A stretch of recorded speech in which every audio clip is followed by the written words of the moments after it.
کا دیدار کرنے آئی ہوں, میں تو خدا کا جلوہ دیکھنے آئی ہوں. میرے پیارے آقا صلی اللہ علیہ وسلم کی کنیزوں, عورت وہ ہے حج کو جائے تو کعبہ آ جائے, عورت وہ ہے حج کو جائے تو کعبہ استقبال کے لیے آ جائے, اور صرف استقبال ہی نہیں بلکہ اللہ اکبر. ایک بزرگ فرماتے ہیں میں حج کے لیے نکلا, اس شان سے نکلا ہر قدم پر 2 رکعت نماز پڑھوں گا. میری قوم کی بچیوں, عورت کیا ہے دیکھو, عورت کا مقام جانو, عورت کا مرتبہ جانو, عورت اللہ سے ڈرنے والی بن جائے, عورت پاک دامن بن جائے, عورت متقی بن جائے, اس کا مرتبہ کیا ہو جاتا ہے. بزرگ فرماتے ہیں میں اس شان سے نکلا ہر قدم پر 2 رکعت پڑھوں گا, ہر قدم پر 2 رکعت پڑھوں گا.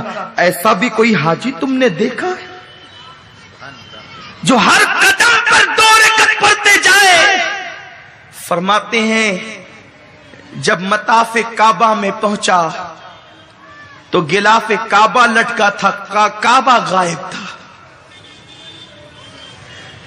لوگوں کی نظریں دیکھ نہیں پا رہی تھی کہ غلاف کعبہ نہیں ہے.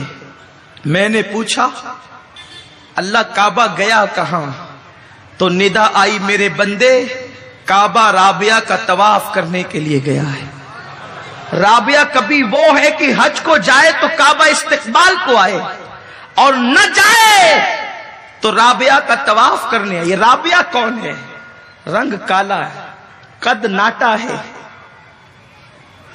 پیوندار کپڑے ہیں, لیکن راتوں کو سوتی نہیں, اللہ کی عبادت کرتی ہے. اور یہاں حال کیا ہے, قوم کی بچیاں نیٹ پر, انٹرنیٹ پر, مسلم بچیاں بیٹھ کر دوسروں کو نکاح کی دعوت دے رہی ہے, موبائل پر لمبی لمبی گفتگو, اور یہ سارے خرافات سیریل سکھا رہے ہیں.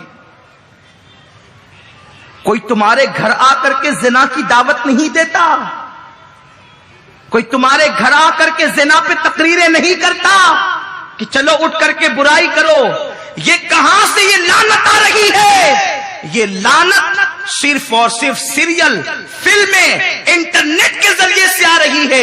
ان سیریلوں کے اندر ایسی ایسی گڑی ہوئی کہانیاں اور داستانیں بتائی جاتی ہے کہ اس میں معاذ اللہ ایک ننن اپنی بھاوج کو, ایک بھاوج اپنی ننن کو سپورٹ کرتی ہے, اور یہ فکر دی جاتی ہے کہ دیکھو دیکھو جس طریقے سے مرد کئی عورتوں سے رابطہ کرتے پھرتے ہیں, کئی عورتوں سے لطف اندوز ہوتے ہیں, ویسے عورتیں بھی کئی مردوں سے رابطہ کر لیتی ہے.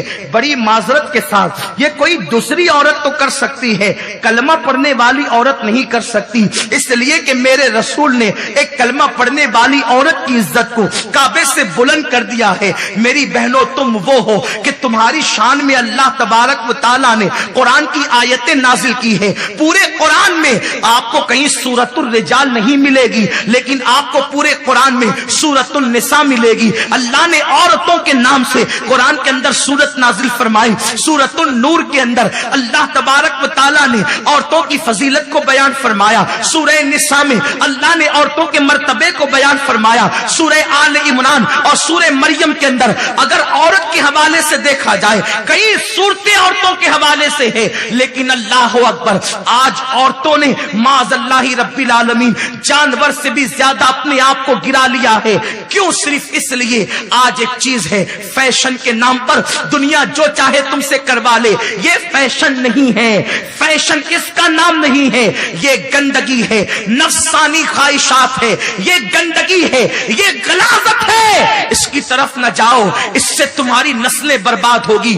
زنا کی پیداوار نہ ماں کا وفادار ہے, نہ باپ کا وفادار ہے, نہ ملت کا وفادار ہے, نہ مذہب کا وفادار ہے. کیا سمجھتے ہو کب تک کہ تم رنگ ریلیاں کرتے رہو گے؟ اپنے حسن کا ناجائز فائدہ کب تک اٹھاتے رہو گے؟ جب تک جوانی ہے تبھی تک نہ, لیکن یہ جوانی 16 سال سے لے کر 40 سال کے درمیان ہوتی ہے. اس کے بعد جوانی چھین لی جاتی ہے. دنیا کے آوارہ مردوں پر لالچ کی بنیاد پر, کبھی زیورات کی لالچ, کبھی بائک پر گھومنے گھمانے کی لالچ, کبھی لمبی کاروں کی لالچ, کبھی دولت کی لالچ. عورتوں کو مرد لالچ دے دے کر کے محبت کے بلند بانگ دعوے کر کر کے تمہارے لیے یہ کر دیں گے, تمہارے لیے وہ کر دیں گے, تمہارے لیے ایسا کر دیں گے, تمہارے لیے ویسا کر دیں گے. قوم کی بچیاں بھولی ہوتی ہے, عورتیں نادان ہوتی ہے, اپنے مستقبل کا فیصلہ کر نہیں پاتی. محبت کے جھانسوں میں آ کر کے وہ ان نفس پرستوں کے پیچھے چل پڑتی ہے.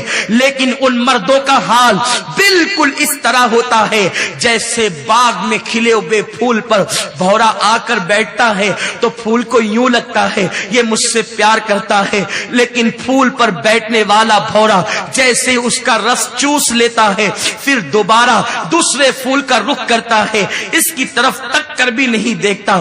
جب پھل جوس پھول کا رس چوسنے کے بعد پھول کو احساس ہوتا ہے ہائے میری رگوں سے تو میرا خون نکل گیا, اب میں مرجھا جاؤں گا. لیکن اس وقت کا احساس اس پھول کو مرجھانے سے نہیں روکتا, اس پھول کی موت سے اسے نہیں بچاتا. اے میری قوم کی بیٹیوں, اے کنیزان